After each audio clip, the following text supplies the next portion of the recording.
Stand by. The program will begin soon. There's an example yesterday I saw of this woman who's been here. I mean, we might even play this clip. She's been here 20 years. She has 3 kids who were born here.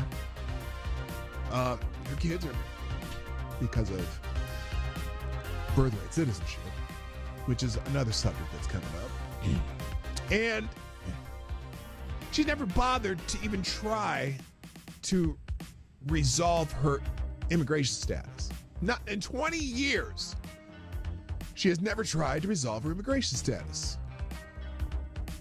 Not through Republican presidents, not through Democratic presidents, nothing. And so now, she's worried about being deported because they put out the sob story of this woman. Well, that's not the average person they're even looking at right now.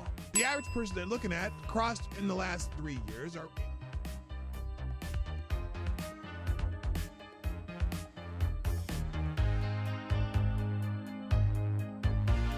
CNN is cutting jobs to embrace the digital future. No, they're cutting jobs because, as I like to say, they suck. CNN is undergoing a significant restructuring, planning to lay off about 200 employees, which constitutes approximately 6% of its workforce. This move is part of a broader strategy under CEO Mark Thompson to pivot towards a digital-first approach, focusing on expanding digital subscriptions and reducing costs from traditional TV operations. Wait a minute. Didn't they already try the CNN subscription service, which failed miserably?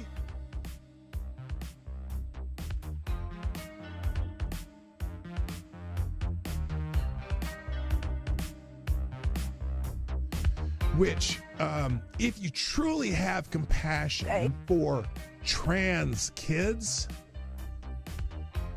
you would allow them to all go through puberty, because 90% of kids who think they're trans change their mind once they go through puberty. That puberty is the fix for most of the problems. But you guys want the medicalization of kids and sterilization of kids and medical and surgical altering of kids who can't make that decision at 12 years old or 13 years old. Diablo asks, why is it when I try to show empathy and concern, people always misconstrue it? Last time I asked someone if their mom at least got a good check from the clinic that botched the abortion. Oh!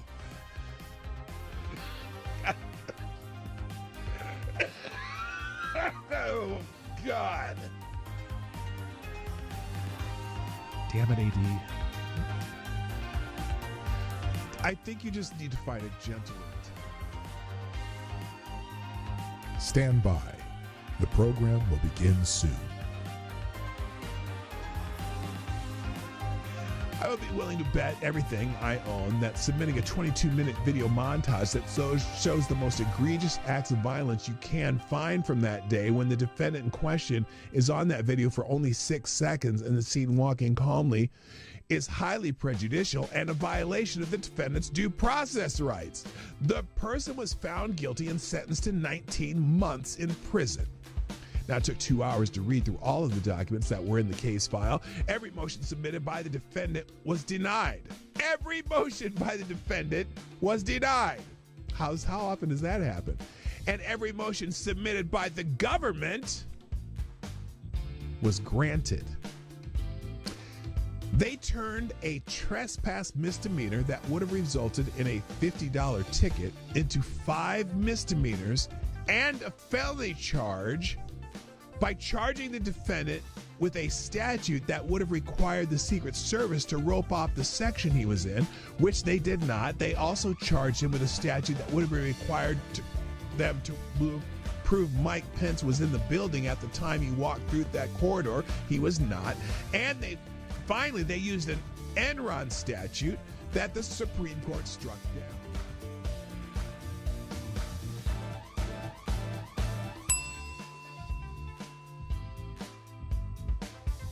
If you accept a pardon, you are admitting guilt. Period. That's the, because you can't be pardoned if you're not guilty. Whether he can preemptive whether he can issue President's reportedly asking his staff whether he can issue preemptive pardons for himself, his family members, Rudy Giuliani. There's a simple answer: no. No, Mr. Oh, that you would can't? Be a gross abuse Oh, of the presidential it's a pardon authority. gross abuse of presidential pardon authority. Well, there you go. You accepted a pardon, Adam Kinzinger. You think you may have committed a crime. Oh, here, J.B. Raskin. Dirty Q-tip. Dirty Q-tip, Jamie Raskin. What else? What did he have to say? Well, the seeking of pardons is Yes, it's only on powerful one side. demonstration of the consciousness of guilt. Or at least the consciousness that you may be in trouble. Jamie And that's Raskin. what's so shocking Did he about get a this. pardon also? Wasn't he on Well, that committee? The seeking of pardons is... He was on that committee. I'm curious if you're going to condemn that part. Are you going to condemn that pardon? You know, Joe Biden pardoned a lot of people. Yeah, he should answer for that and explain. Lots of murderers, lots of drug dealers, lots of people who killed people. Commuted the sentence of a couple murderers. One who, in fact, one drug dealer who people died from taking the drugs that they sold them. Stand by. The program will begin soon.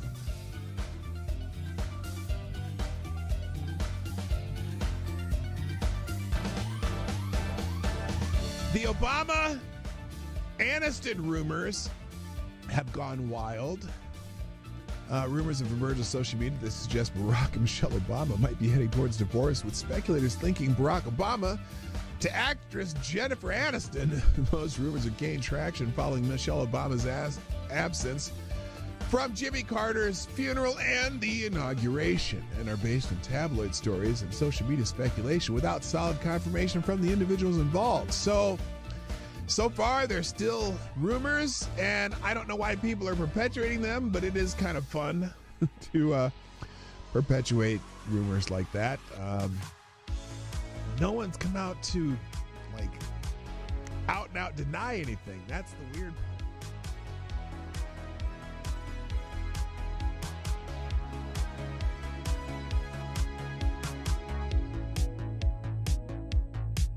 We should just take a deep breath and acknowledge the audacity. The audacity! Of a president who's so clearly concerned about his own criminal culpability. Oh my God, his own criminal culpability and his son's business dealings. I know that they're talking about Joe Biden, aren't they? And that of his family members.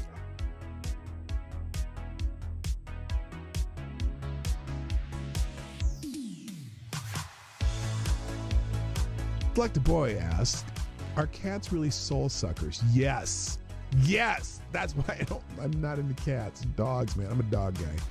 Avocado Diablo, is there an aisle in the grocery store that is less objectionable to have sex in?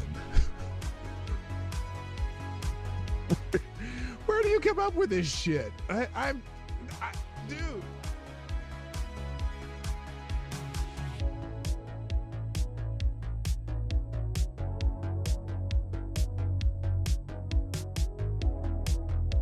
Has done something no person in the world has ever done before. A dead man, a dead politician has risen. Yes. Somebody who 4 years ago at Davos, he's buried, a dead. And I wonder how many people at Davos have been funding Donald Trump's demise that has failed. I wonder how many people at Davos, again, let me say it again. I wonder how many people at Davos have been funding what they had hoped would be Trump's demise. I bet you there's a few of them there. And it didn't work, did it now? Didn't work now, did it? Politically known to me.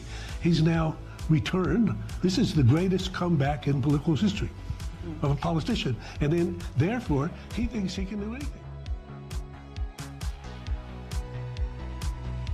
End of the show, every day on my show, if I put something on the screen or I'm talking about it, or it's a topic or an article that I'm presenting in this show, I provide links to every single thing that I've talked about, and even more, the ones I didn't even get to. I drop them in the chat at the end of the show, and also I drop them in the description. So if you want to find these articles, they will be in the links at the end of the show.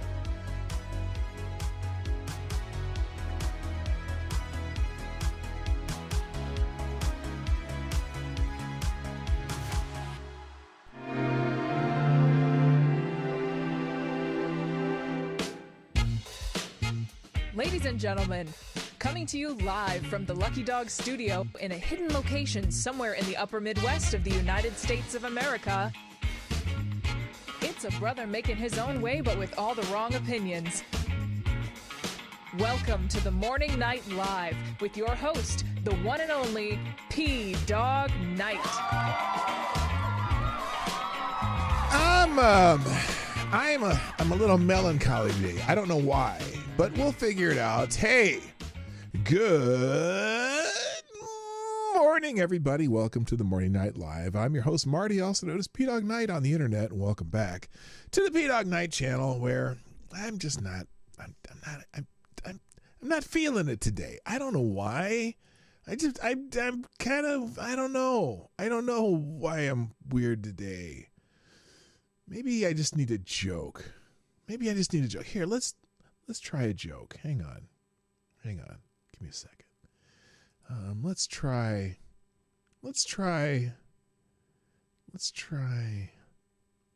this one. Birthday card roulette. My daughter made me 60 birthday cards for my birthday. One's a birthday card, the rest are dad jokes. Here, hold this. This better be good. That's a birthday card. That's a dad joke. My wife told me the other day she feels like she spent a lifetime of mouthing mechanically, sit up straight, chew with your mouth closed, say thank you. And just when she got me squared away, the kids came along. That's not funny. That's not funny. That's not funny. That's not funny at all. That's dumb. Anyway, if you want to see more riveting stuff like that, I'll put a link to my other channel, Marty Got Jokes. So I've been doing a series for over a year now. That my daughter, she on my 60th birthday last year. It's been over a year. I've been doing this for over a year now. She wrote out 67 cards. I thought it was only 60, but it was actually 67. 67 or 66, maybe 6. I don't know. She wrote out a whole bunch of cards for me for my birthday. And one of them was a birthday card and the rest are dad jokes. And so for the last year, I've been opening the cards with random people wherever we go, all sorts of different places. I mean, not just, right near where I live, but all over the place. And that's what you're going to get at Marty Got Jokes. Again, that'll be over at Marty Got Jokes channel. That's right there. It's in the links today. In fact, I would ask you if you'd be so kind. I kind of hoped at least one would go viral, so my daughter's effort to writing out 66 dad jokes on a birthday card would, be something super special, which is special for me, obviously. But I wanted to hopefully someday that it would go viral. So if you'd go subscribe to that channel and maybe share a couple of those with your friends, I would appreciate it. Anyway, welcome to the Morning Night Live. I'm your host, Marty, also known as PDawgKnight on the internet. It is the 24th of April, 2025, and I got a programming note. I almost forgot to tell you this. Tomorrow, I'm not having a normal show tomorrow because I will be traveling down to Des Moines, Iowa for my annual trek to the Drake Relays, where me and my friends of almost 40 years will be drinking. Well, actually, no, this is, let's see, 2025. Yeah, this would have been, I'm sorry, a couple of my friends, I've been friends with more than 40 years now. We're going to be drinking beer and I don't know, making fun of college students. And so what I'm going to do, mostly beer, just beer. I try not to drink too heavily during Drake. Well, no, that's not true. Sometimes I drink really heavily during the Drake Relays. But anyway, we get together once a year at the Drake Relays and hang out. And so my show tomorrow, if I do one, it'll be a live show from West End Lounge where they serve, well, you buy a t-shirt and you get free beer from 8 to 10 in the morning. And so it's tradition at Drake University for many college students to go spend, it's called West End Breakfast. And I've done it a couple years. This year I actually have some mics that make, you'll actually hear what people are saying better. So we're gonna do that. We're gonna do that. That'll be the show tomorrow. So there won't be a Friday Q&A, unfortunately. Yeah, the drink relays, exactly. It will. The drink relays is a big track meet in Des Moines. 2 big track meets this weekend. One at University of Pennsylvania, one at Drake University. And but I've only been to the track meet once. Even when I went to school, like I think I finally went to the track meet for about an hour my senior year, and whatever. So anyway, that joke channel, tomorrow's show is it'll be live. It'll be a live show from on location. Here's what I think I'm going to do, though. I want you to think of questions. We'll do Friday Q&A, but it'll be the special edition of Friday Q&A. And what we'll do is we'll do a Friday Q&A of questions you want to ask college students. And we'll see how that goes. So that's what we'll do. I just thought of it on the spot. We'll do questions that you want to ask current college students. It could be about anything. It could be about politics. It could be about social issues, trans rights, and student loans, and all that shit. It'll be ask them anyway. And even if it's Friday Q&A style questions, I don't care. We're just gonna do it. We'll do it live. How's that sound? Does that sound good to y'all? I see in the chat most of you like this idea. So we'll see how it goes. Anyway, let's say hi to everybody in the chat and get this show on the road. Although I don't have a whole lot of stuff today. There's things happening, but I just got here so late that I was like, wing it. We'll see where it goes. But the Democrats are losing their dicks. Or their dick. We'll talk about that in a minute. Anyway, first in chat today, of course, Mr. Avocado Ciabli is who gets the bell. Congratulations. Also, good morning to Pope Tyrannus the Third, the Blessed Lich. Thank you, Pope, for being here. Always good to have a Pope in the chat. Also, good morning, Jethro Hetero. Welcome back. Resolute Germ. Hello. Kara Soldier. JB. Ms. Wild Wolf. I said JB. My favorite Canadian Jaeger ponies here. Renee Mayette. What's up? Good morning. Also, Somnambul Nation. K-Shul. Good morning, Kirsten. Also, Big Dave 1066. Attack Alpaca. Hoko Sports, what's up? And is that everybody? Tyler F's in the house. Nice to see you. And that looks like everybody that has joined the chat. 20 people here, 7 likes. That's a problem. Come on, people, get with it. Questions like, how many STDs have you contracted while attending college? Well, I said it's going to be a Friday Q&A where you can ask anything, and if that's the question you want to ask, you can do that. Now, the problem with me doing this on location, I haven't used my mobile Streamlabs for a while, so the only problem that I anticipate having is that we don't know how good of a reception I'm going to get, and we also don't know how choppy it'll be. We'll see. We'll just see how it goes. I got some really nice new microphones that'll help a lot, at least as far as audio. So you'll be able to hear and whatnot. But we'll just have to see what happens. Good morning, Judafine, too. Good morning. What's up? Who put the bump in the bump? Okay, yeah, if you want to ask that, but they're not going to understand that. There's college kids. They don't know that shit. Anyway, so happy Thursday, and I know it's FTG Thursday, and unfortunately I had some things that a couple people sent me a couple things, but I'm not going to be able to do them. I'm not prepared. I'm just not prepared today. I apologize, but thank you to the people who have been streaming out the show or sharing the show. If you haven't shared the show, do that right now. And that includes Somnambul Nation, who always posts the show before I do, and I appreciate that. And today I'm remembering to repost these today. Also, we got a let's party from Somnambul Nation. Now that's a good one. That's a nice little GIF there, GIF, meme, whatever. We'll repost that too. Also, I gotta pin mine. Thank you also, JB, with the let's go. Always having the I don't know, kung fu movies, the fighting movies themes. Very nice there. Thank you for that. Also, a Resolute Germ with this Sting, right? That's Sting. Yeah, Sting. I don't know why Sting went with the. He went with that.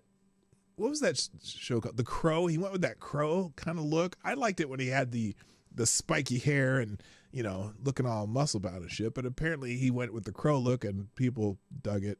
And so there's Sting saying, let's go. Also, thank you. Who's this? Ms. Wild Wolf with, what is that? This is like, is that like a Clockwork Orange theme there? I don't know. That's pretty cool. Thank you very much. And let's see. Thank you to people who retweeted the show. Ty Alexander, Ms. Wild Wolf, Kirsten Shull, K. Shull, JB, Somnambule Nation, and Resolute Germ. And of course, the daily Ric Flair, woo, from Tyra Alexander. Thank you very much. And also Molly Okami. Wait, I'm reading all this stuff that I never realized that there was all this stuff on your profile. Are you even here? I don't know. Do you have a different screen name on YouTube? I'm not sure. Anyway, thanks everyone who shared the show. I greatly appreciate it. All right. Samurai films, karate films. Yeah, you know, all of those. Samurai, like westerns, kung fu, karate films, are like action flicks. Well, you do a little of both, don't you? I've seen you throw some karate films up there too, haven't you? Or is it been always, I see them and I'm like, oh, I've seen movies like that. But anyway, I'm just rambling now. All right. Let's see. Things happening. Oh no. Hang on a second. Things that are trending today. We'll get to this in a second. I got to open another tab here though. Hang on. Because I didn't look for any celebrity birthdays, and why not? Since I'm kind of winging this show, if you haven't noticed yet. I don't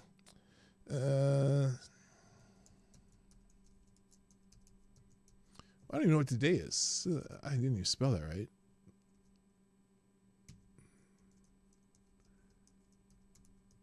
What's the date today? April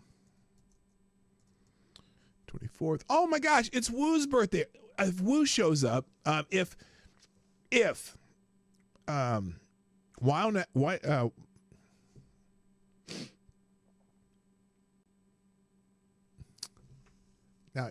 always see, I just call her Woo. Why Not Studios? If Why Not Studios shows up today, it's her birthday. So make sure you say happy birthday to her. Now What Studios, excuse me. If Now What Studios shows up today, it is her birthday. And I have to wish her happy birthday today. Okay, here's some celebrity birthdays. Jimon Honsu, the actor. Oh, he and I are the same age. I like this guy. He does some great work in film. He and I share a year born and a month born, actually, because I was born this month too, 20 days ago. So he's a great actor and been in a lot of movies. No one knows his name though, because oh, you still need to see Blood Diamond. Hey, he was in Blood Diamond. He's 6 trillion. What do you mean? Oh, it's Tyre. Yeah, you know what I mean. Hello. Oh, Maddie's in the house. Hi, Maddie. I see you now. Okay. And then who else's birthday? Shirley MacLaine. Is she still alive? Or no, she died a while ago, didn't she? Vince Ferragamo.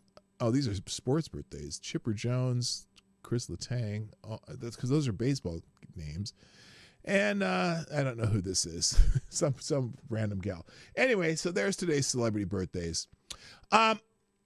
Trending today, though, today is draft day. The NFL draft. Now, any of you football fans have to be excited that's the NFL draft day. But that reminds me of a long time ago. What was this? 21 years ago? They had the racial draft. I don't know if you remember this. This is back. I don't know if I can play this, though, because it's probably copyrighted. But yes, it's from Comedy Central. So I'm going to put a link to the racial draft. It was kind of a funny skit at the time. Although now I'm sure every little woke little pissant will be offended by it. But it's a funny skit. So that was 21 years ago today. But yeah, so the NFL draft is today. Now, what is this? I don't know if you've ever seen this dude. He makes these videos of himself dancing. Those are all him, and he's very good at editing to put himself in the videos. I won't play the music because it's Cool in the Gang. But anyway, those are very good. But yeah, anyway, is anyone here excited for NFL Draft Day? I'm not really. I hope.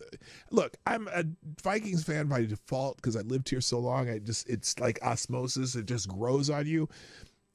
If they do their job and draft a lot of linemen, they need an offensive and a defensive line because they got to protect this J.J. McCarty kid if he's going to be the quarterback. Good morning, Woodcut. By the way, I see you in the chat. All right, enough about that. Nobody cares. Nobody cares about draft day. Except for the racial draft day. Let's go on to, Hooters is trending. Not only is Hooters trending, so is Dick. Hooters and Dick are both trending. And it's not what you think because they're trending for different reasons. Hooters is trending because apparently the Daily Mail, no, was it? Not the Daily Mail. Who was it? The Daily Mail. Daily Mail was a caption. This is a caption from the Daily Mail talking about Natalie Winters. Natalie Winters is I don't know if she's an independent journalist, but she's a journalist type person. And she's a White House correspondent for some, I don't know what outlet she is for because they have that special seat now for people in new media. And this is the caption the Daily Mail put on here. It says dress for the job you want. Apparently, freshly minted White House correspondent Natalie Winters wants to be a hostess at Hooters. Now, I was looking at this going, really? That's how you dress if you're a hostess at Hooters? Because they wear high collars and closed buttons and all that stuff. She's cute and all, but so lots of people are laughing about that. Saying, I can only assume the caption was written by someone who's never been to Hooters and has never seen any pictures of women who work at Hooters. Is this maybe the attire of the Amish Hooters? Catholic Hooters, yeah. Catholic schoolgirl Hooters or Amish Hooters, maybe. Not one of you incel dweebs has ever been to Hooters, they say. And then tell me you've never been to Hooters without telling me you've never been to Hooters. So anyway, you get the point. That's why Hooters is trending. Everyone's talking about this picture. I've never seen a hostess at Hooters dressed in a nice sweater, collar shirt, and dress skirt. Not that I would ever go to Hooters. I've been to Hooters. It's all right. I mean, the best thing about Hooters is the wings. And the scantily clad women. I gotta admit it. Okay, anyway, that's why Hooters is trending. Now we'll get back to Dick, why Dick is trending. But, we'll talk about why Dick is trending right now. Hooters and Dick are trending today. And here's why Dick is trending today.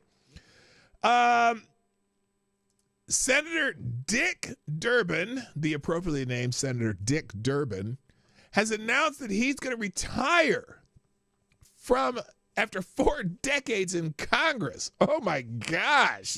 Goodbye, Dick Durbin. Democratic Illinois Senator Dick Durbin, the number 2 Senate Democrat, announced his retirement after 44 years in Congress on Wednesday. Durbin, 80. Now, let's just be honest. Dick's doing pretty good for 80 years old. I'm just saying. He's still fairly spry and whatever. Was up for re-election in 2026 and was widely expected to not seek a 6th term in the Senate. He's the 4th Senate Democrat to announce their retirement in 2025, which means Illinois is going to get another radical in the Senate because I guarantee you some radical ass MFer is going to run, and it's guaranteed win for Democrats pretty much in Illinois, unless something crazy goes on and they just say, no, you're too crazy. Here's how they could lose that Senate seat. If Chicago Mayor Brandon Johnson ran, then they could lose that Senate seat. But otherwise, no, they're going to put up some. You know who they're going to put up? They're probably going to put up their governor. Anyway, Durbin 80 was up for re-election. We already said that. Here's Dick Durbin making that announcement. The decision of whether to run for re-election has hold not on. been easy. Oh, wait. Stop. Did he actually put this to some soft, sad piano music? Are you kidding me? Are you kidding me? Anyway, here's Dick Durbin. The decision of whether to run for re-election has not been easy. I truly love the job of being United States Senator. Yeah, and it's But in probably my been heart, very I lucrative. know it's time to pass the torch. So I'm announcing today that I will not be seeking re-election at the end of my term. The people of Illinois have honored me with this responsibility longer than anyone elected to the Senate in our state. And I wish they would have got rid of you years ago. Anyway. It's history.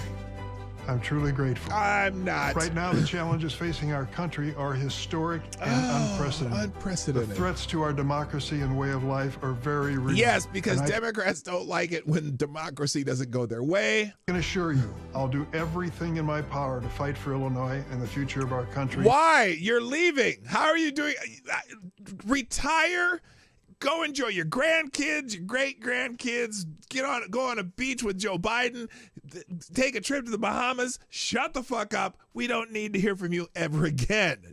No, we don't need to fight for anything. Every day of my remaining time in the Senate. Oh, of your remaining time. Well, at least you didn't die in office like Dianne Feinstein. Over half of my life to House and Senate congressional service. service. Too much. I've always tried to stand up to power on behalf of the people. No, you haven't. You are the power, you asshole. In fact, for most of your time in the Senate, you were the power.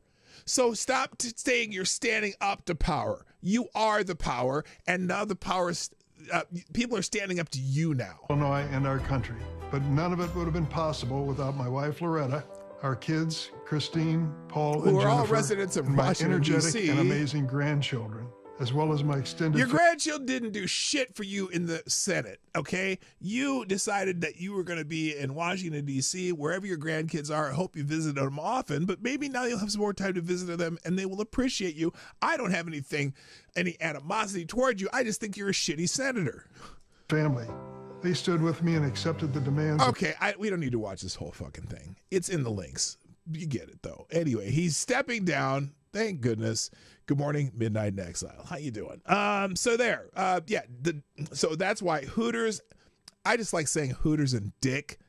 Hooters and Dick are trending because of Dick Durbin. Goodbye, Dick. All right, what else is going on? Pakistan and India are trending because, well, whatever happened in that town in Kashmir, some people were slaughtered in Kashmir, and India's trying to investigate it. But now it looks like India and Pakistan could be going to war again, or could be. The article in PJ Media at India and Pakistan are this close to war again. There are certainties of life, death, taxes, and the ever-present risk of India and Pakistan going to war. And the latest spark could prove to be Tuesday's jihadi Lashkar-e-Taiba terrorist attack that left at least 26 non-Muslims dead on the Indian side of the long-disputed Kashmir region. Visegrad 24 reported today that New Delhi announced strong measures against Pakistan, including canceling South Asia Regional SAARC visas for Pakistani visitors, closing the Wagah border crossing, and suspending the 1960 Indus Waters Treaty governing the allocation of water from the region's major rivers. SAARC visa holders will have to leave within 48 hours, but according to Visegrad 24, that's a news agency in India, I think, or somewhere over there. Closing Wagah is more serious. Pakistan will instead have to rely on costlier routes via third countries or ports, increasing import costs and inflation, the outlet reported. The Lahore region will face immediate economic hardship, unemployment, and potential social unrest. The first is an inconvenience, the kind of diplomatic tit-for-tat you'd expect after an attack like Tuesday's. The Wagah closure is a more serious measure, but won't bring immediate hardship, and it's easy enough to reopen as a de-escalation measure. But suspending the Indus Water Treaty, Islamabad has previously stated, could amount to an act of war. Water rights are a very big deal. When people turn on the sink or farmers switch on the irrigation system and nothing comes out, things get serious in a very quick pace. They said with all due haste, but I liked what I said better. India's Foreign Secretary Vikram Misri explained that the IWT, that's again the, what's it called? The something water treaty. I just said it. Where is it? It's up there.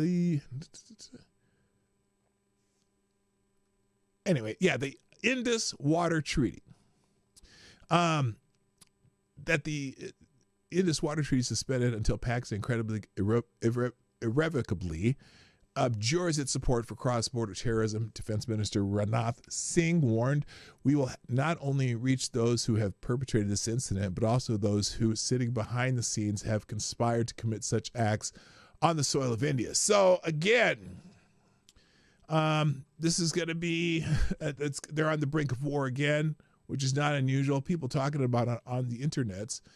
But this is, okay, this is a, what would you call it? A simulation of India and Pakistan fighting a war, though. But by the way, good morning, Special Can Acid on this honorable mention list of my favorite Canadians. This is a simulation of India and Pakistan fighting war. Here we go. Yeah. If you want to go, then you go to hill and go down. Why you get frightened? Yes, why? Are you crazy? You're fucking paranoid, you are fucking, man. you are fucking. You fucking, you bloody. You bloody. Fuck you, bloody. Bastard, bitch. You fuck bastard, you. Bloody, fuck you, bloody. Fucking mother, bloody, fuck, bitch. Bitch, you. Bloody, fuck you fucking bloody bastard. Benchwood, bloody. Benchwood, you. You, bloody. No, but why? Bloody, no. Why? Bloody fucking. If accident, then what you wanna do? Why you fuck me? I fuck you, bloody. Bloody bastard. Fucking running like lady, eh? Bloody. What the fuck, man? Fucking now shout at me, innit? But wait, there's Why more. are you shouting at me? Because I am going to the work. If you don't do, you do the other places. Why are you shouting?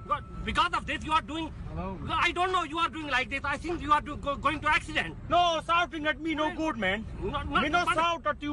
But the thing is that, what you think if you do like this one, you are going at work and somebody else. But that like one, this. if you're running like that one, you're gonna fucking fall, innit? But hurting yourself. But yeah, because of this, I saved myself. That one very icy road, man. Okay, have a nice day. But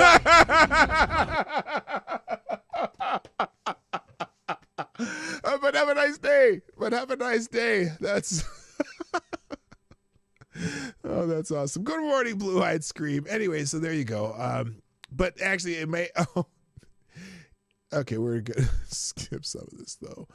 Anyway, so yeah, there is definitely some fire happening in between India and Pakistan. Why are you arguing English? Well, because they probably, that's the common language with you fucking bloody bastard. I don't know. All right. Let's see. Let's move on. Also trending India. Yeah. So India and Pakistan are trending. And, what's this? All Pakistani nationals ordered to leave India within 48 hours. Yeah, that was the article. Imagine if Western countries did the same after a terrorist attack. Oh, yeah, that would not happen. So there you go. India will identify, track, and punish every terrorist, their handlers, and their backers. Shut up, Siri. Cancel. There you go. And we'll pursue them to the end of the earth. So here's Prime Minister Modi making that point on X, the app formerly known as Twitter. Friends, today, from the soil of Bihar, okay, but he's saying it in a different language. I say to the whole world. Oh, there we go. He's in English again. India will identify, track, and punish every terrorist and their backers. We will pursue them to the ends of the earth. To the end of the earth. India's spirit will never be broken by terrorism. Terrorism will not go. Okay, you get the idea. They're going to track them down to the ends of the earth, and in the immortal words of the guy in the car, I will pluck you bloody. Yeah, that sounds weird. Okay, moving on.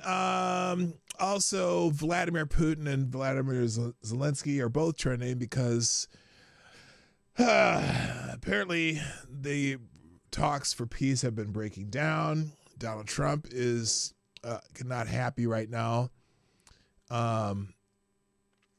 And he posted this: "I'm not happy with the Russian strikes in Kyiv. Not necessary and very bad timing. Vladimir, stop. 5,000 soldiers a week are dying. Let's get the peace deal done."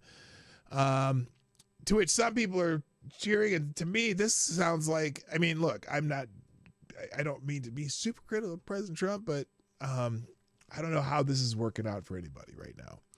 And maybe we just need to let them fight it out. And I don't know. So a lot of people are talking about this. Let me go into the articles first. So Trump has warned Zelensky, accept peace or lose the country. President Donald Trump on off on Ukrainian President Vladimir Zelensky after the latter criticized the U.S. peace plan. Zelensky said Ukraine will not legally recognize the occupation of Ukraine. Zelensky is correct when he said the country's constitution forbids it from recognizing Crimea as part of Russia. Also, most Ukrainians want Crimea back. The snatch even upset Putin's puppet, ousted Ukrainian President Viktor Yanukovych. Trump responded on Truth Social this way: Ukrainian President Vladimir Zelensky is boasting on the front page of the Wall Street Journal that Ukraine will not legally recognize the occupation of Crimea. There's nothing to talk about here. This statement is very harmful to the peace negotiations with Russia, in that Crimea was lost years ago under the auspices of President Barack Hussein Obama and is not even a point of discussion. Nobody is asking Zelensky to recognize Crimea as Russian territory, but if he wants Crimea, why didn't they fight for it 11 years ago when it was handed over to Russia without a shot being fired? The area also houses for many years before the Obama handover, major Russian submarine bases. It's inflammatory statements like Zelensky's that makes it so difficult to settle this war. He has nothing to boast about. The situation for Ukraine is dire. He can have peace or he can fight for another 3 years before losing the whole country. I have nothing to do with Russia, but I have much to do with wanting this to save on average 5,000 Russian and Ukrainian soldiers a week who are dying for no reason whatsoever. The statement made by Zelensky today will do nothing but prolong the killing field, and nobody wants that. We are very close to a deal, but the man with no cards to play should now finally get it done. I look forward to being able to help Ukraine and Russia get out of this complete and total mess that would have never started if I were president. So then this also confirms what this person who's writing this today, this is by Mary Chastain, says, this also confirms what I always say. This war started in 2014. It didn't start 4 years ago. And that's true. It did start it started in 2014. And so the war started in 2014. Russia snatched Crimea from Ukraine without a peep from the West, except for its usual strongly worded letters. Also, as said before, Trump says the quiet parts out loud. NATO won't bring in Ukraine. Everyone, including former President Joe Biden, knows Ukraine has to concede some land to Russia. The Wall Street Journal also added, British and French officials are open to a scenario where Ukraine would accept the loss of control of some of the territories taken by Russia in exchange for security guarantees and economic support, a person with knowledge of the negotiations said. But France and the UK would prefer a deal that acknowledges control of the territories seized by Russia from Ukraine before a war only in a de facto way, like the ceasefire that ended the Korean War. A spokesman for the UK Foreign Office said the UK shares the U.S. desire to end the war and is working closely with our allies to support this effort, as the front line has hardened over the past 2 years, with Ukraine's 2023 counteroffensive failing to retake much territory and Moscow making only plodding gains since then. The Ukrainian public has slowly been warming to the idea that ending the war might require some kind of territorial concession. A poll conducted earlier this year in the Kyiv International Institute for Sociology found that 39% of Ukrainians would be willing to give up territory as part of a deal to end the conflict, up from 8% in late 2022. Still, 50% of Ukrainians remain opposed to territorial concessions. So it's, look, if they want to keep fighting it out and keep killing people, they'll have to figure that out. Now, she adds here, If the EU cared about Ukraine and wanted to take a real stand against Putin, then it would have brought it into the EU years ago. Same goes with NATO.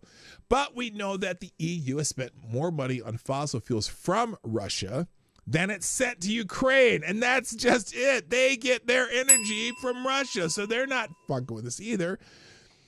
None of them have actually confronted Putin. Unlike Trump, it's not like it would only be between Putin and Trump. Another fact, Russian President Vladimir Putin won't stop. He will never stop, no matter what. You know, Putin has been loving all this since late February 2014. I swear it gives him joy to watch the West tie itself into a pretzel over Ukraine, knowing full well he holds all of the cards, especially since he controls the fossil fuels. So that's one opinion. I got a couple others here. This is, and then, by the way, Zelensky shuts down reported Trump peace plan. Vance warned U.S. will walk away if no agreement.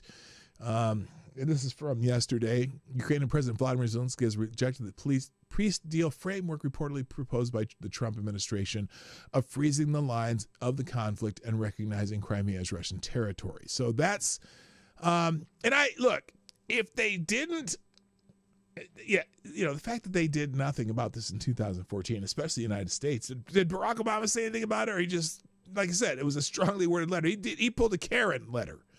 He wrote a letter to the manager, and that did nothing. And so now it's just, let's see. Speaking from India on Wednesday, U.S. Vice President J.D. Vance said that the Ukrainians and the Russians are both going to have to give up some of the territory they currently own for a deal to work. Failing that, the VP warned the U.S. is willing to withdraw from negotiations. We've issued a very explicit proposal to both the Russians and the Ukrainians, and it's time for them to either say yes or for the United States to walk away from this process. According to Axios, the final offer presented to Kyiv and Moscow included the commitment that Ukraine would not become a member of the American-led NATO military alliance. However, the deal reportedly made a carve-out to allow Ukraine to join the European Union. The deal would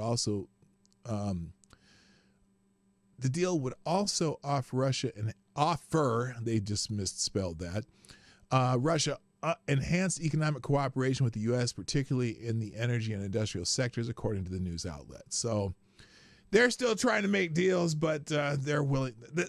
You know, one great negotiation tactic that people just don't understand sometimes is the willing to walk away from a deal when the deal would advantage either side, which I guess they're trying to make it advantageous to both sides to make a deal. And the United States says, fuck it, we're out.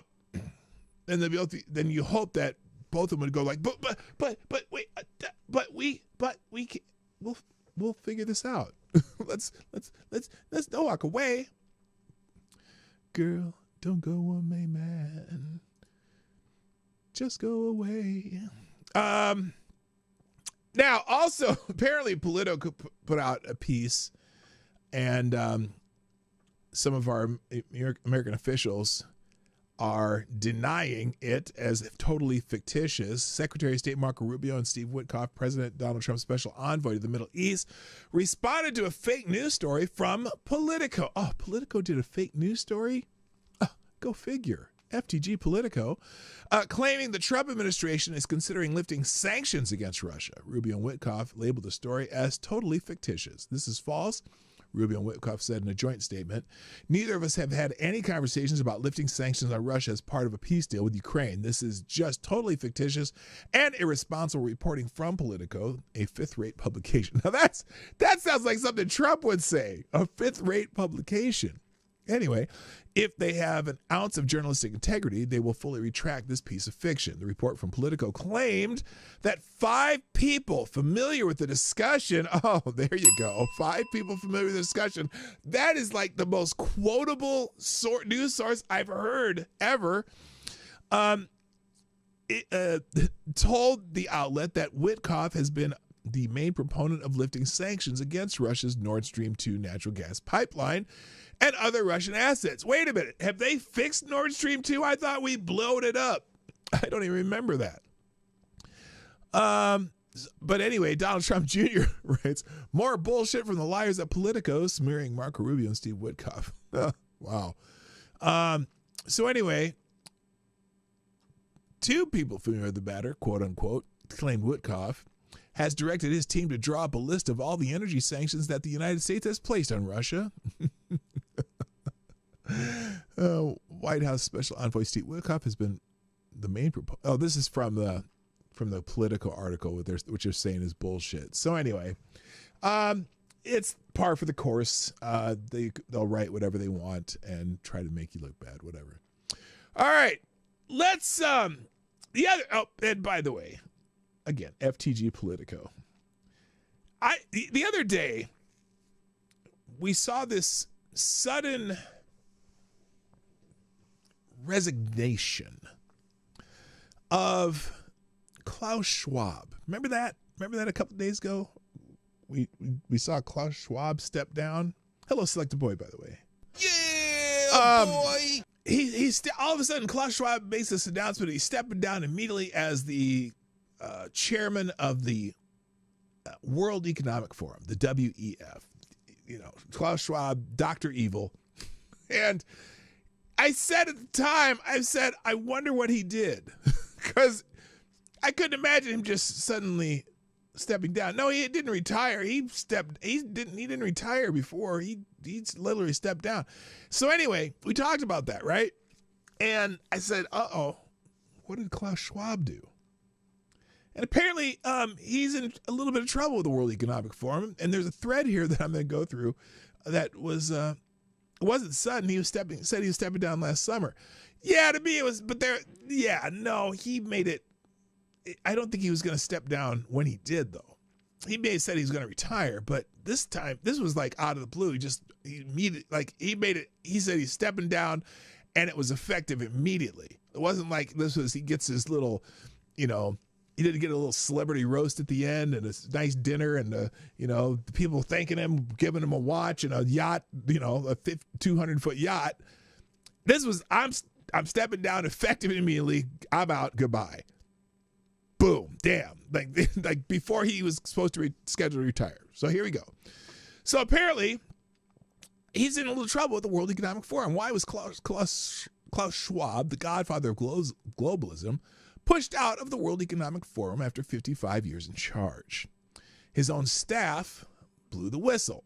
And here's what they exposed and why it shatters the Great Reset. If you retire without a pension, you are just quitting. Well, this is like he wasn't scheduled to retire for another few months, I think. And boom, he just said, I'm out, I'm quit, done, effective immediately. So here we go. Schwab didn't step down because he was tired. He was forced out after an explosive internal letter from WEF employees exposed years of corruption, luxury, and lies inside the forum. The letter claimed Schwab treated the WEF like his own empire. Shocker. Really? I can't imagine. He sent junior staff to withdraw thousands in cash. He billed hotels, massages to donors. He took now these are AI photos, by the way. Took luxury holidays disguised as business.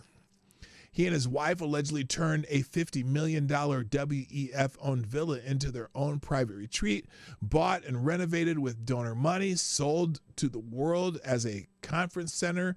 This is the same man who told you to eat bugs, ditch your car, and own nothing and be happy, while he lived like royalty on money meant to save the world. He called COVID a rare but narrow window to reshape society, and he used it to push for lockdowns, digital ID, central banks, and stronger global government. Schwab pushed a plan called the Great Reset. He said it would transform everything: your job, your home, your privacy, even who you are as a human being. Now, you think of this as just a conspiracy theory. Schwab openly wrote about it in his books, and wait till you hear what else he pushed. He wrote about implantable microchips. He said AI and tech would change not only what we do, but who we are. He wasn't joking about any of this. The WEF board wasn't joking either when they held an emergency meeting on Easter Sunday. Within hours, Schwab was gone. No thanks, no parade, no goodbye, just a resignation effective immediately. So now this charge here says this news is being buried by the mainstream media. Share the first post of this thread if you think the world deserves to know what happened. Anyway, let's be clear. It wasn't just the fall of a man. It was a crack in the entire system. The illusion of Davos the illusion of Davos's invincibility is breaking. He built a network of unelected billionaires, tech barons, and politicians who shape world policy without votes, debate, or consent, and now that empire is rattled. Now, of course, the re-election of Donald Trump as POTUS upended their agenda, and as have the election of Giorgia Meloni, Javier Milei, and Viktor Orban, and the rise of populist movements throughout Europe and elsewhere. The globalist cabal is now in full retreat. Now, originally, Schwab planned to step down in 2027, but the letter from the WEF whistleblower exposed too much. He couldn't wait it out. He had to go, and fast. His downfall proves something powerful. The globalist elites aren't invincible. Their agendas can be exposed, and when they are, they run. Now, but don't relax yet, because the man replacing Schwab, Peter Breguet-Lamonte, is even worse. And he's going to do another thread about that. But anyway, Schwab is out. The fight is far from over. So if you believe in freedom over control, sovereignty over surveillance, and truth over technocracy, share the thread. So I'll put this thread in the links. It'll be in the links today. But yeah, there's some supposed malfeasance by Mr. Schwab. And fuck Klaus Schwab, FTG, Klaus Schwab. Fuck that guy. All right. I only have a few more items, so I have time. Good. All right. Here's some news items. John Fetterman is not happy about what's happening with the Iran nuclear talks or something like that. John Fetterman, senator from Pennsylvania, says the Trump administration should drop nuclear negotiations with Iran and finish off the country's nuclear facilities with a military strike. Damn! Fetterman turned into a war hawk. Waste that shit, the Pennsylvania Democrat told the Washington Free Beacon in an interview on Wednesday. You're never going to be able to negotiate with that kind of regime that has been destabilizing the region for decades already. And now we have an incredible window, I believe, to do that, to strike and destroy Iran's nuclear facilities. No! As much as I'm concerned about Iran or whatever, I don't know if that's a good idea, but who knows? Maybe the Israelis will do it, because they kind of do that kind of shit. Fetterman dismissed the foreign policy experts who warned that striking Iran would lead to the outbreak of a regional war. And remember, all of those so-called experts were wrong, he said. They've been saying for years and years Hezbollah was the ultimate badass that kept Israel in check. And we can't move on anything beyond that. As it turned out, Fetterman said the Iranian proxy group couldn't fight for shit. And Hamas literally are just a bunch of tunnel rats with junkie rockets in the back of a Toyota truck. And now the Houthis have been effectively neutered as well. So what's left? You have Iran, and they have a nuclear facility, and it's clearly only for weapons. There's already a regional war. That's true. No water. Oh, you're speaking Pennsylvania language. No water for you. No water. That's how Pennsylvanians say water. Water. Isn't it weird? Or mostly Philadelphians though say water instead of water.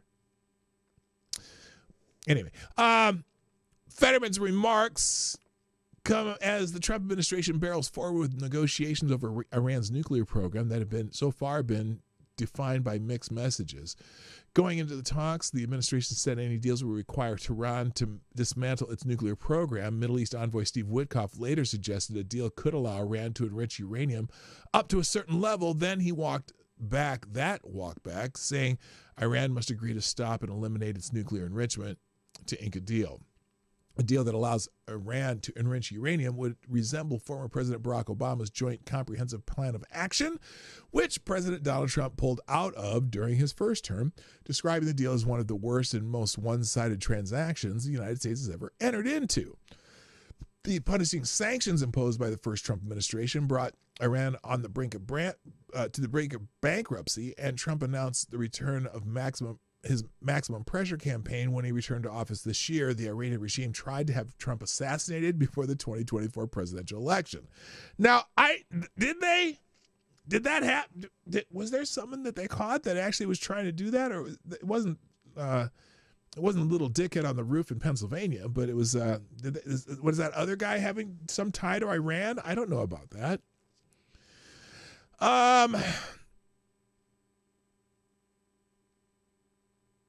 Oh, many of the Finnish in Upper Michigan say that as well. Water. Okay, got you. But definitely Pennsylvania. He's a hard bastard. Listen to Hard Bastard. He's from Philly, and he says water. I make fun of him all the time about it. Anyway, all right. So in recent months, however, the administration has looked for an off-ramp in the form of a new Iran deal and has been in talks with the Islamic regime for weeks. So anyway, Fetterman's very skeptical. He says, fuck it, just drop a bomb right into their facility and fuck them. So yeah, I'm not sure if that's the greatest idea, but it's interesting to hear a Democrat go all war hawk and shit. I have another one here. I just have a few random articles open, and this one's about Gavin Newsom. And you can go ahead and go put FDG Gavin Newsom, but he's in hot water with Democrats because he crossed the line. He crossed a line that apparently you're not allowed to if you're a Democrat. California Governor Gavin Newsom accidentally told the truth about the left's current favorite obsession, and now members from his own party are hanging him out to dry. Democrats expect party members to walk in lockstep with one another. However, this becomes difficult due to voters' clear rebuke of the Democratic Party and the battle for who will be the next party leader. The only way to earn back voter support and become a 2028 frontrunner is to break with the far left wing of the Democratic Party. I think Scott Jennings was making something about this, but that's what Newsom did when he made headlines Friday for his comment about the deportation of reported MS-13 gang member Kilmar Abrego Garcia. Newsom told the press that Democrats' obsession with Abrego Garcia and their incessant need to pretend he's not a gang member but a simple Maryland father was the distraction of the day. And that's what he said. Where's the clip of him saying that? They've got Scott Jennings talking about this. But anyway, quote, this is the distraction of the day, Newsom said. This is the debate they want. This is their 80-20 issue as they've described it. Those that believe in the rule of law are defending it, but it's a tough case because people are really, are they defending MS-13? Are they defending, someone who's out of sight, out of mind in El Salvador? It's exactly the debate Republicans want because they don't want to debate on the tariffs. They don't want to be accountable to the markets today. They want to have this conversation. Don't get distracted by distractions. We're all perfect sheep, he added. So that's what got him in trouble. And,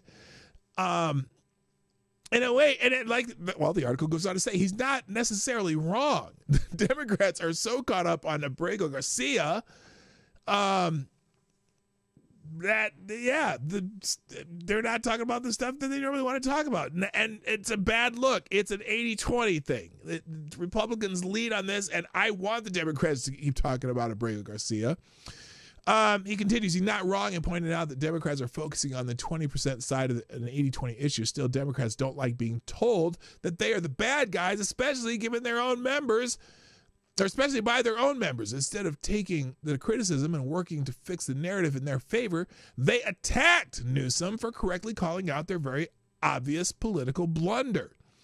The Dem-on-Dem violence controlled the Easter weekend news cycle. Democrat Maryland Senator Chris Van Hollen, who had just traveled to El Salvador to advocate on behalf of Abrego Garcia, joined the choir of Democrats and pundits attacking Newsom, calling the deportation unconstitutional. He even sideswiped Newsom's bid for Democratic leadership. I think Americans are tired of elected officials or politicians who are all fingers to the wind, Van Hollen said, adding that anyone who can't stand up for the Constitution and the right of due process doesn't deserve that. Oh, snap. Here it is. This is the distraction of the day. This is Newsom. Art of distraction. Don't get distracted by distractions, we say, and here we zig and zag. This is the debate they want. How do you respond to Governor Newsom? I don't think it's ever wrong to stand up for the Constitution. Oh, and this is not you're about so special. one man. If you deny the constitutional rights of one man, you threaten the constitutional rights for everybody. I think Americans are tired of elected officials or politicians who are all finger to the wind, what's blowing this way, what's blowing that way. And anybody who can't stand up for the Constitution and the right of due process doesn't deserve to lead. So that's a little swipe at Gavin Newsom. Now, the left-wing rag pretended to be a conservative thinker. The left-wing rag pretending to be a conservative thinker, The Bulwark, also took a shot at Newsom. The outlet claimed in an op-ed that Democrats like Newsom learned the wrong lessons from Trump's election blowout that gave him an electoral college and a popular vote win. Quote from The Bulwark, last November's loss to Trump was a shameful low for the Democratic Party, but Democrats who think like Newsom are taking all the wrong lessons from it. Their confidence in their ability to win on issues is shot, they wrote, adding, refusing to engage on other issues simply because Republicans assert confidently that their position is popular is nothing but cowardice. So, and then they got another few others who took Newsom to task for that. But I'm going to give Newsom credit. He kind of was there, right? He's not necessarily wrong. But the idea that it's a sideshow issue also tells you why the Democrats have it wrong, because that's a big part of why Trump got elected, because of the immigration issue and these people who are coming here unvetted. And then when we do vet them and send them on their way, y'all motherfuckers want to bring them back. So you got it half right there, Gavin. All right, let's see. Speaking of which, congressional Democrats' approval ratings plummeting among young Americans, according to a Harvard poll. Now, this is a two-sided sword. Are there poll numbers going down with young Americans because young Americans are kind of going to the other side, or is it because they think the Democrats aren't doing enough? That's a different story, okay? They might want the Democrats to be all more like AOC for all we know. But anyway, congressional Democrats' approval ratings among young voters have plummeted by 19 points since 2017, according to a Harvard youth poll released on Wednesday. The 50th edition of the poll found that the amount of young Americans who approve of congressional Democrats was just 23%, down from 42% in the spring of 2017. Meanwhile, congressional Republican approval ratings increased slightly in the same period, from reaching 29% from 28%. So that, in a way, so notice, it was barely a bump to the Republicans.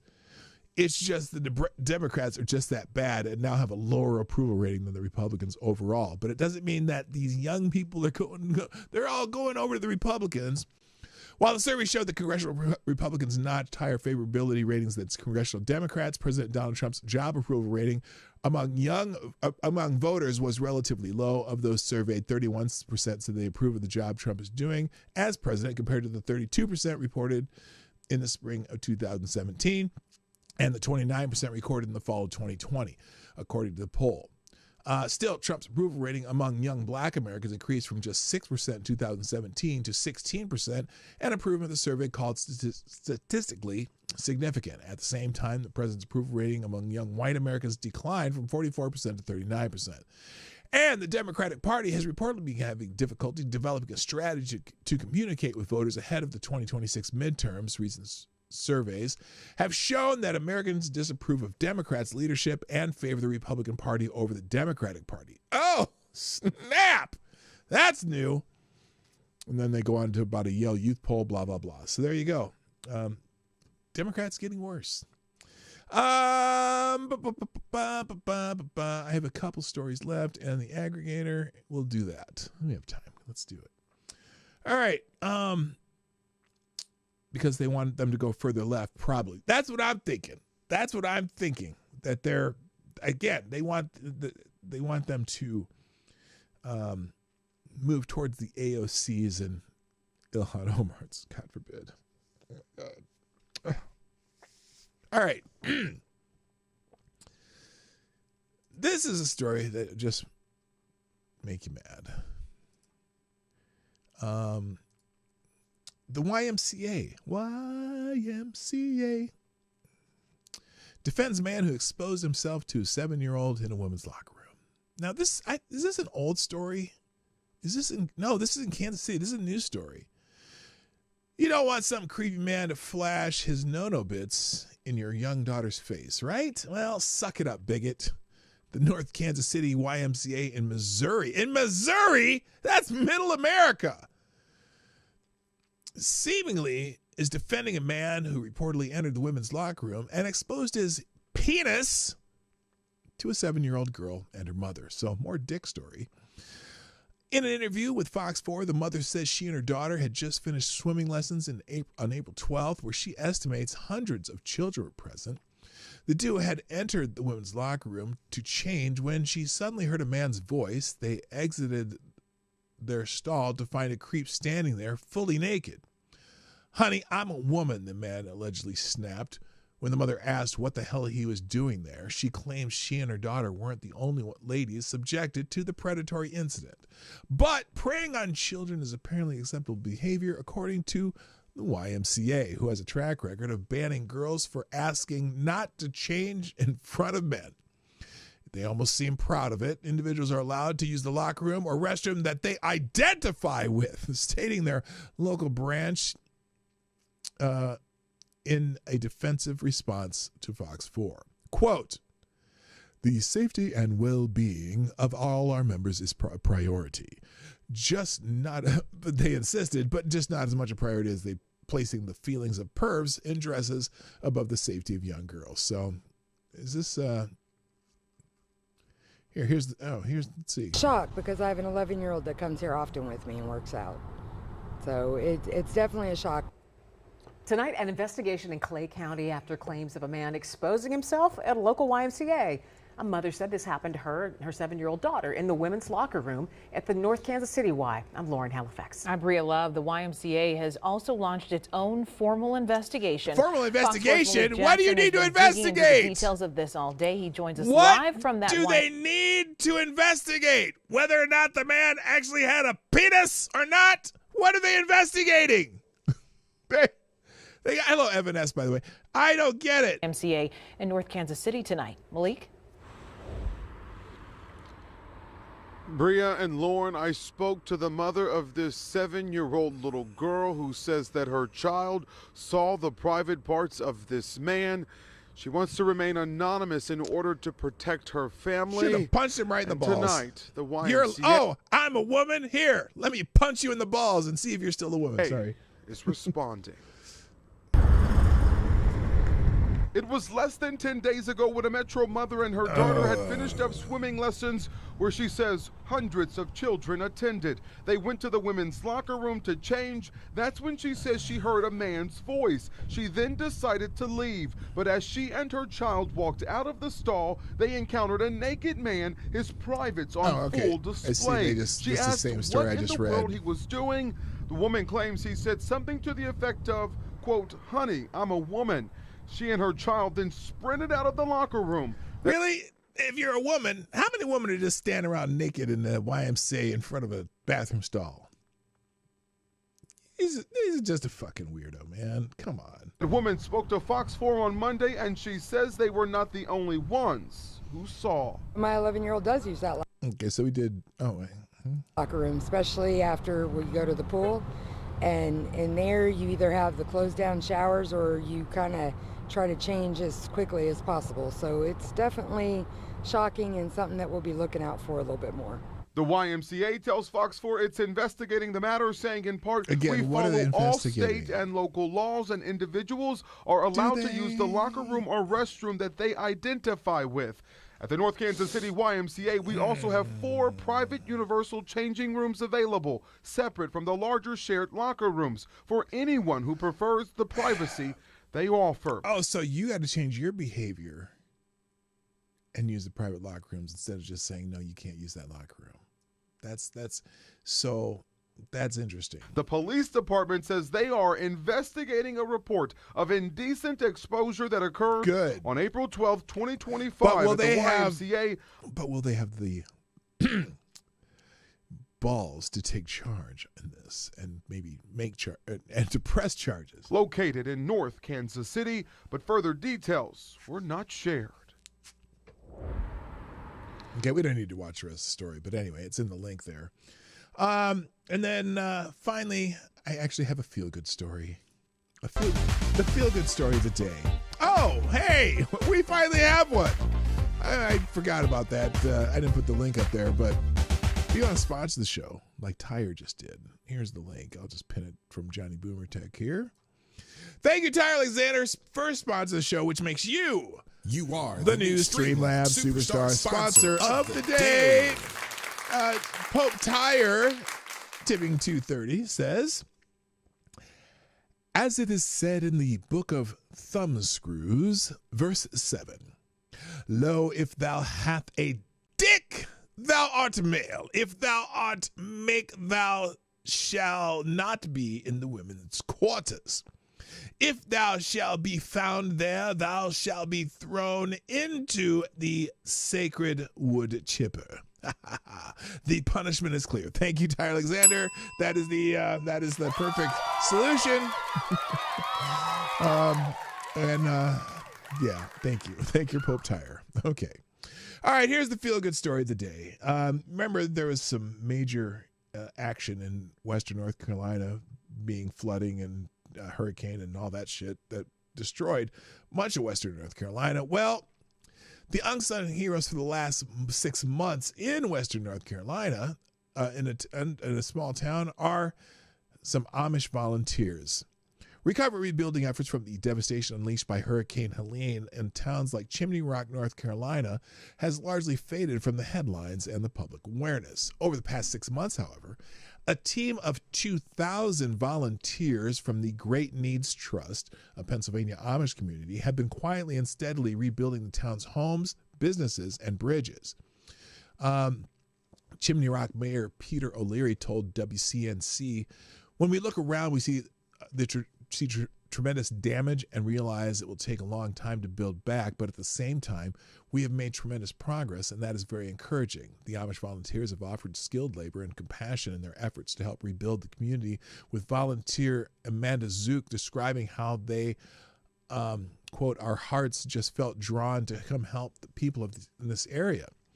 Amos Stoltfoltz is a new volunteer who traveled hundreds of miles to come to the aid of the residents of Chimney Rock. Stoltfoltz remarked, it just fills my heart with joy watching people get their life back again, somebody that was completely devastated through the storm, somebody who didn't have anything. It is just so encouraging to see them get back on their feet. The Western North Carolina mountain community was among the hardest hit during Hurricane Helene, with virtually every business sustaining some level of damage.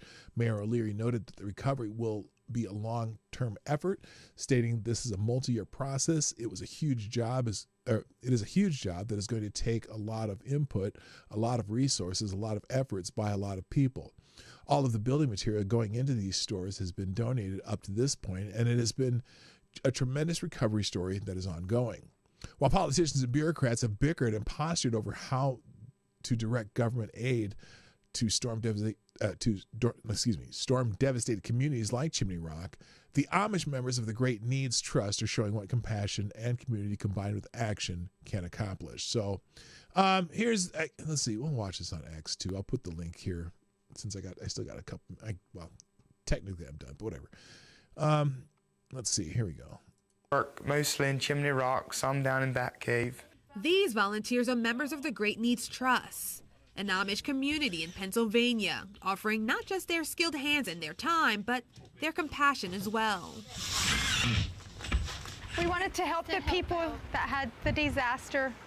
Our heart just felt drawn to come help. Since the storm, more than 2,000 volunteers have stepped in to help rebuild, and donations have poured in. Kindness from strangers, helping their neighbors. All of the building material that's going into rebuilding these stores has been donated up to this point, and it's just been a tremendous recovery story that is ongoing. They are not just fixing buildings in Chimney Rock. They are rebuilding a sense of community. One nail at a time. It's just inspiring to me to see how people can pull together and work together and get something done. It just fills my heart with joy, just watching people just get their life back again. There's still plenty of work ahead. But for Chimney Rock, recovery is clearly in motion. And now these volunteers from hundreds of miles away have become part of this mountain town's future. Okay, so that's a nice story. I like that. So anyway, there you go. Okay, so reminder, and let me let's oh, by the way, I do have that story. I also have the Marty Got Jokes channel and the aggregator in the links today, which I'll drop in the chat in a second. But I want to remind you, tomorrow I'm going to try to do this. We'll see how things go, but ideally I will be doing my show from West End Lounge in Des Moines, Iowa tomorrow, where I'll be at the Drake Relays. And again, the show tomorrow, questions you want to ask college students, you'll just put them in the chat and I'll try to keep track of them and try to make sure we ask all the questions. But that's what our show will be tomorrow, since I'm not going to be here. I'll have to make a thumbnail for that. But anyway, that is it for today. Let me drop these links real quick. There we go. All right, so here are today's links, and that's it for today.